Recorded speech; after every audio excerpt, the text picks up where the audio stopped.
એલા કેટલો ફૂટી ગયો છે. બરફ ફૂટી ગયો. હું બનાવ્યું કાજુ? તમને નો ભાવે ને ઈ વસ્તુ મેં બનાવી છે. હા એ તો ક્યાં નહીં ખબર.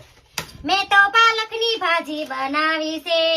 પાલકની ભાજી તો હવે મને બહુ ભાવે. હું બહુ બહુ બહુ ભાવે તો કેન્સલ કાલથી પાલકની ભાજી નહીં બને રે. એટલે આને છે ને એમ કહી દઈએ ને આપણે કે બહુ ભાવે એટલે પછી પાછી નો બનાવે. ના સમજે પડી ગઈ, મેં સાંભળી લીધું બધું. તો હવે તો બનશે એટલે બનશે. તો કાંઈ વાંધો નહીં, ભાજી તો આપણે નકરાય ભાવે જ છે.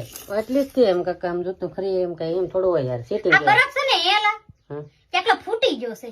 બરફ ફૂટી ગયો. હા આમ જો ટક્યા જ કરે છે પાણી. ને ફૂટી ગયો ગમે ને. બરફ ફૂટી ગયો મારા કિસ્મત ફૂટી ગયા છે. કેમ એટલે યાર કિસ્મત ફૂટી ગયા, બરફ ફૂટી ગયા એની વાત થાય છે, કિસ્મતની વાત નહીં થતી. એમ બરફ ફૂટી ગયો કે નહીં, બરફ ફૂટ્યો ને એમ મારા કિસ્મત ફૂટી ગયા તું ફાટીને. એટલે મેં તો ફાટીને મારા કિસ્મતના નસીબ ખુલી ગયા દરવાજા. બેન થઈ ગયા દરવાજા મારા. કે બાજુ જવું કઈ નક્કી જ નથી થતું. હારા છે નસીબ તમારી કરતા તો મારા. ઓપ્શન જ નથી એમ.